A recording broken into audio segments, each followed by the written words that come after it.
Hello मेरा बच्चों, स्वागत है आपको अपने YouTube channel Arvind Rajput coaching class में। चलिए बेटा स्टार्ट करेंगे आज क्लास। आज हम आपको बेटा पढ़ाएंगे क्लास 12 फिजिक्स। जो इससे पहले पढ़ा रहे थे, इसका लेक्चर नंबर ये 6 है। चैप्टर दिख रहा होगा क्लास 12 फिजिक्स का, विद्युत आवेश तथा क्षेत्र लिखा है बेटा। अब कोचिंग की जरूरत नहीं है।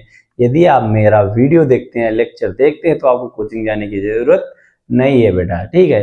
तो अगर आप मेरे चैनल पर नए हैं, चैनल से जुड़ना चाहते हैं, तो मेरे चैनल को बेटा सब्सक्राइब कीजिएगा, साथ में बेल आइकन को जरूर प्रेस कीजिएगा, क्योंकि इसमें आप ही का फायदा है। जब बेटा हम वीडियो को अपलोड करेंगे तो रैपिड फायर की तरह आपको नोटिफिकेशन मिलेगी। टाइम ना वेस्ट करते हुए बेटा स्टार्ट करते हैं आज की क्लास। ओके, देखिए ये इसका लेक्चर नंबर 6 है। ओके बेटा, क्या हेडिंग दी हुई है? निरक्षीय स्थिति में वैद्युत क्षेत्र की तीव्रता के लिए व्यंजक, या निरक्षीय स्थिति में बोले वैद्युत क्षेत्र की तीव्रता, या अनुप्रस्थ भी स्थिति बोलते हैं। ओके बेटा, तो देखिए इसके लिए सबसे पहले हमको ग्राफ बनाना पड़ता है। क्या, किसके कारण ये निकाली जाती है निरक्षीय स्थिति में वैद्युत क्षेत्र की तीव्रता? वैद्युत द्विध्रुव के कारण निकालते हैं। तो सबसे पहले एक वैद्युत द्विध्रुव बनाते हैं। ठीक है बेटा, क्या बनाएंगे? एक वैद्युत द्विध्रुव बनाएंगे। ठीक है, चलिए अच्छी स्थिति का मैंने वीडियो बेटा इससे पहले अपलोड किया है। जिन लोगों ने इससे पहले का वीडियो नहीं देखा है, तो बेटा बिल्कुल उससे पहले का वीडियो बिल्कुल आपको देख लेना है। ओके बेटा, क्या करना है? इससे पहले का वीडियो देख लेना है। ओके, हम क्या बना लेते हैं, क्या ले लेते हैं? ए और क्या ले लेते हैं? बी ले लेते हैं। जो हमारा क्या है, एक वैद्युत द्विध्रुव है। ये हमारा माइनस क्यू आवेश है, ये हमारा क्या है बेटा? प्लस क्यू आवेश है। ठीक है बेटा, क्या लेते हैं? माइनस क्यू आवेश लेते हैं, और क्या लेते हैं बेटा? प्लस क्यू आवेश ले लेते हैं। ठीक है, फिर इसके मध्य बिंदु ओ से क्या करते थे? इसके बेटा मध्य बिंदु ओ से आर मात्रक दूरी पर कोई बिंदु पी लेते हैं ना बेटा। आर मात्रक दूरी पर कोई बिंदु पी लेते हैं। इससे इसके मध्य बिंदु ओ से आर मात्रक दूरी पर यहाँ पर हम कोई बिंदु पी ले लेंगे। क्या ले लेंगे बेटा? पी। और इसको क्या करेंगे? इससे मिला देंगे। ठीक है बेटा, इसको इससे मिला देंगे और इसको इससे ऐसे निकाल देंगे। ठीक है, इतनी बेटा बात समझ में आई होगी। ओके, चलिए ये ऐसे।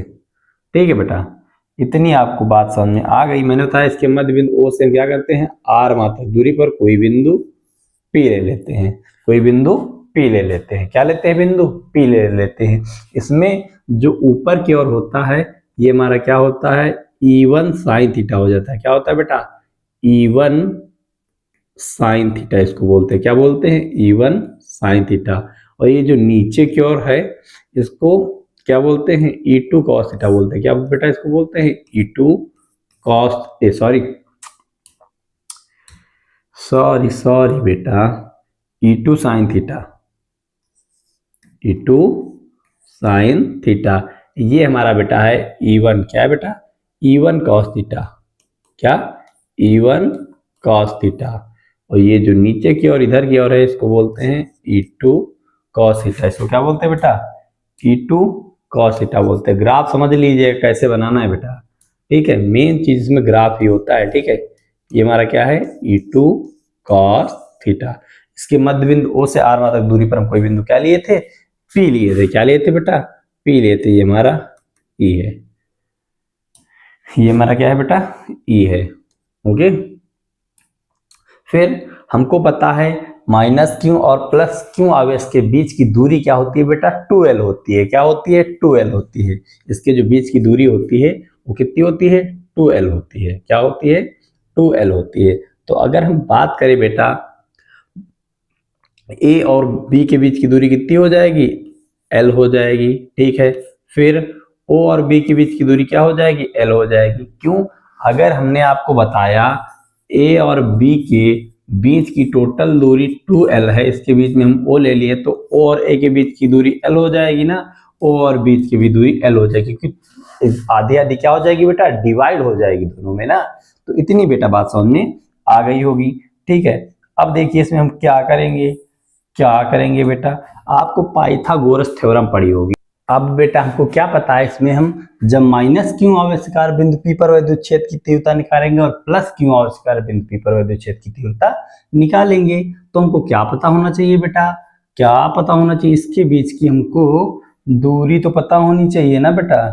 ठीक है, पहले इसके बीच की दूरी, टोटल दूरी कितनी होती है 12 होती है। अरे तो इरेस हो गया। तो O और A के बीच की दूरी क्या हो जाएगी, L हो जाएगी। ठीक है बेटा, O और B के बीच की दूरी भी क्या हो जाएगी, L हो जाएगी। ठीक है, इतनी बात समझ में आई। कैसे, जैसे हमने बताया बेटा, हमने एक बिंदु A लिया, दूसरा बिंदु एक B लिया, टोटल दूरी इन दोनों के बीच की दूरी 12 है, इसका मध्य बिंदु O है। तो O और A के बीच की दूरी L होगी, O और B के बीच की दूरी भी क्या हो जाएगी, L हो जाएगी। इतनी बेटा बात आपको समझ में आ गई होगी। ठीक है, इतना मैंने बताया। अब माइनस क्यों आवेश कारण निकालेंगे तो इसमें क्या, बिंदु P पर, तो ये तो हमको इसके बीच की दूरी तो पता होनी चाहिए। तो दूरी पता करने के लिए क्या, ऐसे पाइथागोरस थ्योरम लगाएंगे। आपने पढ़ी होगी बेटा, ये पाइथागोरस थ्योरम बन गया। ये देखिए, ये हमने ले लिया, ये हमारा A है, ये हमारा O है, ये P दिया है। ठीक है, ये ऐसे दिया है, ये वाला हमको दिया, हमको बेटा पता होता है ये हमारा कितना होता है 90 होता है। ये क्या होता है थीटा।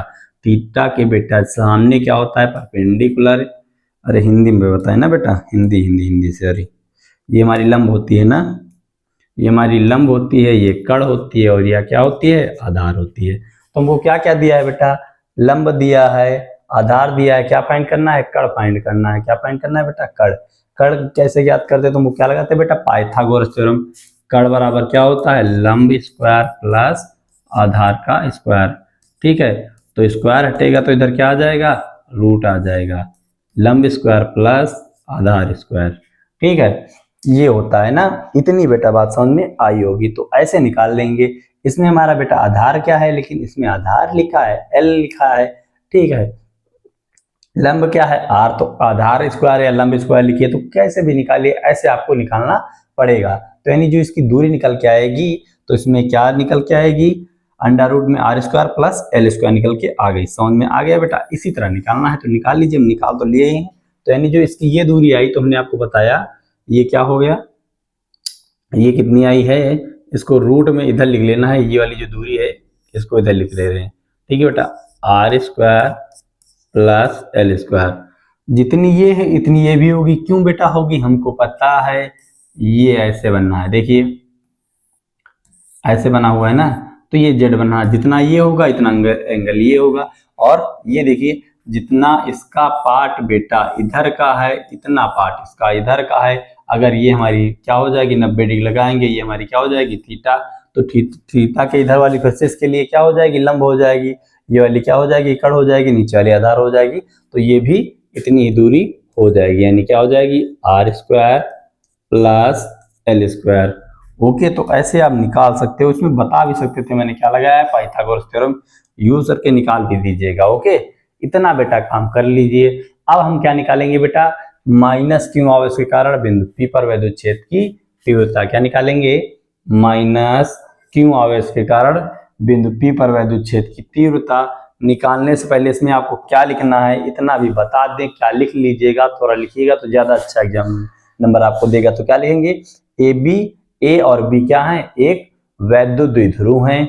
A और B क्या है, एक वैद्युत द्विध्रुव हैं, जो ऐसे परावैद्युत माध्यम में स्थित हैं जिसका परावैद्युतांक K है। इसके मध्य बिंदु O से R मात्रक दूरी पर बेटा कोई बिंदु P है, जहां पर हमको वैद्युत क्षेत्र की तीव्रता ज्ञात करनी है। क्या ज्ञात करनी है, वैद्युत क्षेत्र की तीव्रता ज्ञात करनी है। ठीक है, तो क्या निकालेंगे बेटा, माइनस क्यू आवेश के कारण बिंदु P पर वैद्युत क्षेत्र की तीव्रता, माइनस क्यू आवेश के कारण।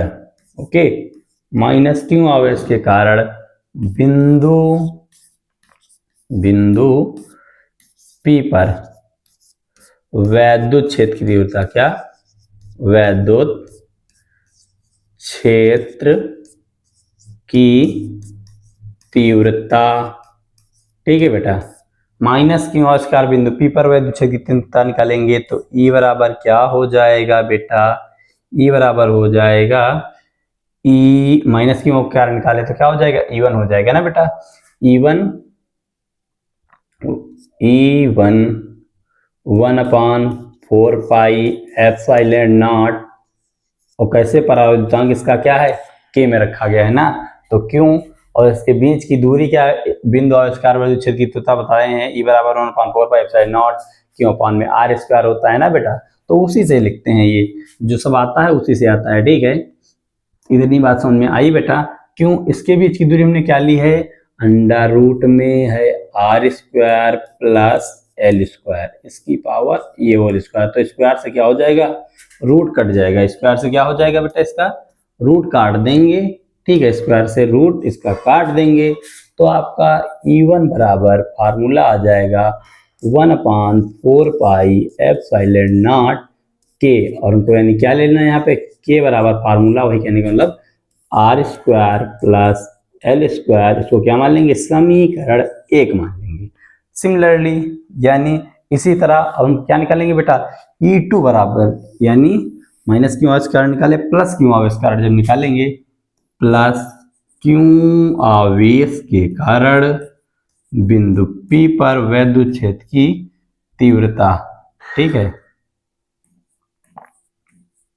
तीव्रता, तो ये क्या हो जाएगा बेटा, E2 बराबर हो जाएगा, क्या हो जाएगा, E2 बराबर 1/4 पाई एप्सिलॉन नॉट, सेम ही ले लेना, E2 बराबर 1/4 पाई एप्सिलॉन नॉट के, और क्यों अपॉन में इधर भी क्या दिया है, अंडर रूट में दिया है बेटा R square plus L square, दूरी दी है। ठीक है, इसका स्क्वायर, तो स्क्वायर से क्या हो जाएगा, रूट कैंसिल हो जाएगा, तो E2 बराबर आप लिख सकते हैं 1/4 पाई एप्सिलॉन नॉट के, और क्या बचेगा, क्यों अपॉन में R square plus L square, Q upon में बेटा R square plus L square, समीकरण 2 हो जाएगा।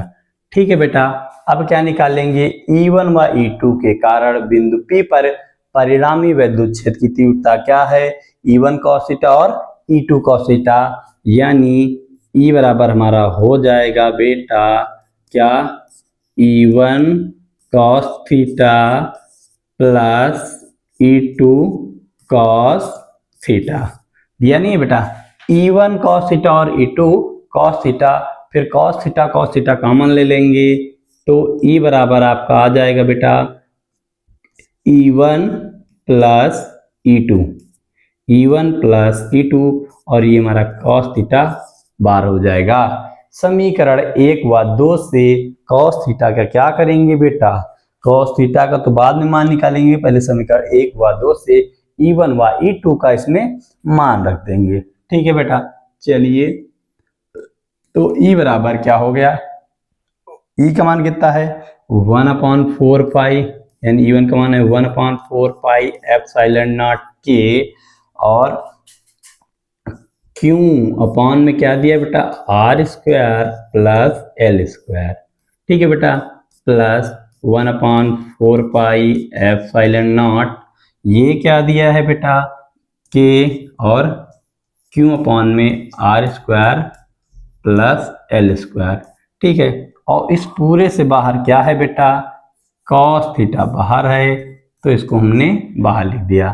ठीक है, कॉमन पूरे में दिख रहा है 1/4 पाई एप्सिलॉन नॉट के, 1/4 पाई एप्सिलॉन नॉट के, तो ये और क्यों पूरे से कॉमन ले लेंगे, क्या करेंगे बेटा, पूरे से कॉमन ले लेंगे।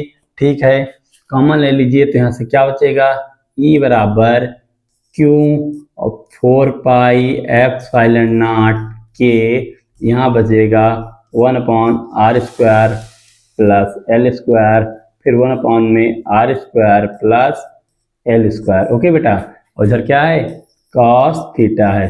ठीक है, बेस सेम है तो ऊपर जुड़ता है तो क्या करते हैं, जोड़ देते हैं, अगर घटाना होता है तो घटा देते हैं, तो बेस सेम है। ठीक है, यानी आधार नीचे सेम है तो ऊपर जुड़ जाएगा, एक लाइन और आ जाएगी। E बराबर आप लिख सकते हैं क्यू अपॉन में 4 पाई एप्सिलॉन नॉट के, यहाँ से बेटा हो जाएगा 2, 1 कितना हो जाएगा 2, ये हो जाएगा R square plus L square, और इधर क्या है cos थीटा है।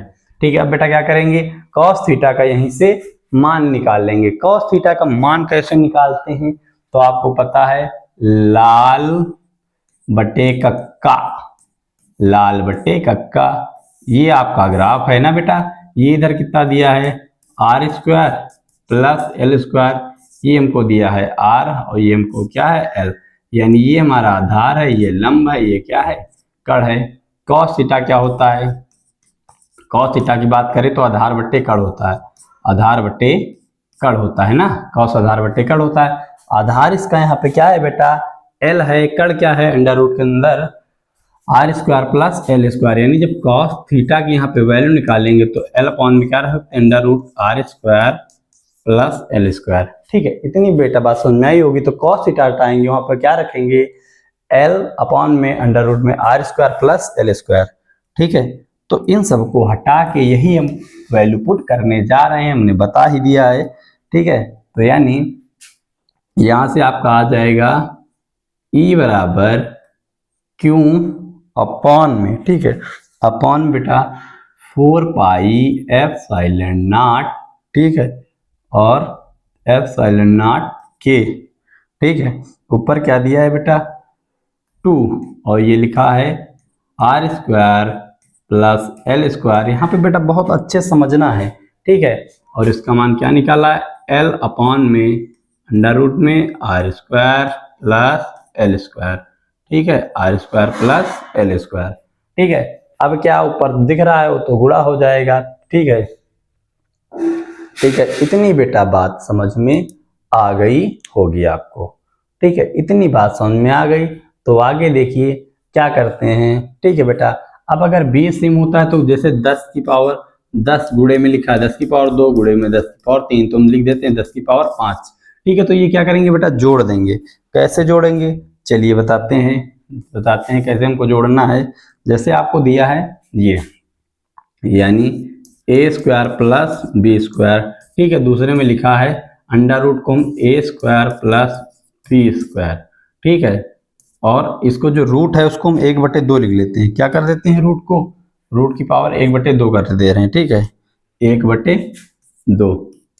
अब देखिए इसकी पावर 1 है तो बेस सेम होता तो ऐड हो जाएगा ना, यानी ए स्क्वायर प्लस बी स्क्वायर इसकी पावर 1 प्लस 1/2 ऐड करोगे तो 3/2 आ जाएगी। ए स्क्वायर प्लस बी स्क्वायर इसकी पावर क्या आ जाएगी 3/2 आ जाएगी। तो यानी यहाँ से रूट हटा देंगे, सीधे इसको क्या लिख देंगे L R square plus L square और क्या लिख देंगे 3/2 लिख देंगे। क्या इसकी पावर लिख देंगे 3/2 बेटा कर देंगे। क्या कर देंगे 3/2 आ जाएगी। ठीक है, यानी ई बराबर, ठीक है ये गुणा कर दीजिए 1/4 पाई एप्सिलॉन नॉट के, गुणा कर दीजिए ये 2QL साथ में लिख दीजिए बटे में ये क्या आ गया R square plus L square की पावर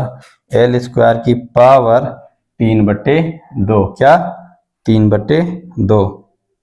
ओके 3 कितनी है 2 है। ओके 3/2। ठीक है, अब आपको क्या पता है बेटा, क्या पता है यहाँ से हम क्या कर सकते हैं वैध द्विध्रुवागुण पता है। P बराबर क्या होता है 2QL, जहां पर 2QL दिख रहा है वहां पे हम P रख देंगे तो E बराबर फार्मूला आ जाएगा 1/4 पाई एप्सिलॉन नॉट के। वहां पर बेटा क्या आ जाएगा P, यहाँ पर क्या आ जाएगा P, नीचे क्या आ जाएगा R square plus L square इसकी पावर 3/2। अब हमको पता है जो L है हमारा L है बहुत बहुत बहुत बहुत ये R से क्या है लेस है।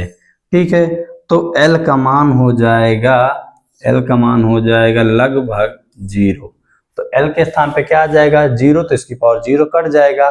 फिर ये R की पावर 2 बचेगी इस पावर से, यानी ये वाली पावर 2 कट जाएगी तो हम सीधे R की पावर कितनी लिख देंगे 3 लिख देंगे यहाँ पे 0 रखने के बाद। यानी E बराबर 1/4 पाई एप्सिलॉन नॉट और K, वहां पर P यहाँ पे 0 रखें ये 0 हो गया, इसकी पावर 3 थी और ये इसकी पावर क्या बचेगी 3। जैसे यहाँ पे 0 रखें देखो बेटा ये 2 बचा, ये 0 रखे तो 0 और इधर बाहर क्या लिखा 3/2, तो इससे 2 कट जाएगा तो R की पावर कितनी बचती 3। तो यहाँ पर R की पावर क्या लिख देंगे 3 लिख देंगे। कितनी बेटा R की पावर लिख देंगे 3 लिख देंगे। कितनी लिख देंगे 3 लिख देंगे। ठीक है, यानी R की पावर 3 आ जाएगी। और के परावैद्युतांक है, इस वायु अनिरक्त के लिए इसका मान 1 होता है। कितना होता है? 1। तो के यहाँ से हट जाएगा। ई बराबर 1/4 pi epsilon not P upon में आर क्यूब। ये क्या आ गया आपका? निरक्षीय स्थिति के लिए व्यंजक का फार्मूला हो गया। ठीक है, निरक्षीय स्थिति में वैद्युत द्विध्रुव के कारण, निरक्षीय स्थिति में वैद्युत द्विध्रुव, वैद्युत क्षेत्र, निरक्षीय स्थिति में वैद्युत क्षेत्र की तीव्रता के लिए व्यंजक, या वैद्युत द्विध्रुव के कारण निरक्षीय स्थिति में वैद्युत क्षेत्र की तीव्रता बोलते हैं बेटा। ई हमारा वैद्युत क्षेत्र, इसका मतलब क्या हो जाएगा? ई बराबर एफ अपॉन क्यू होता है, यानी न्यूटन अपॉन कूलाम हो जाएगा। न्यूटन अपॉन में कूलाम, इसके मात्रक की बात करें तो न्यूटन अपॉन में कूलाम हो जाएगा। इसका मान रख सकते हैं जब न्यूमेरिकल करेंगे तो ई बराबर 9 × 10 की पावर 9। ठीक है, और पी अपॉन में आर क्यूब। ये आपका फार्मूला निकल के आ गया बेटा। ठीक है, पी आपको पता है वैद्युत द्विध्रुव आगुण है। ठीक है, इतनी बेटा बात समझ में आ गई होगी। अगर ये मेरी क्लास अच्छी लगती है तो बेटा वीडियो को लाइक कीजिए, अगर चैनल पर पहली बार आए तो सब्सक्राइब कीजिएगा, साथ में कमेंट कर जरूर बताएं आपको वीडियो कैसी लगी। तो मिलते हैं बेटा नेक्स्ट क्लास में। वीडियो देखने के लिए धन्यवाद। Thanks for watching this video.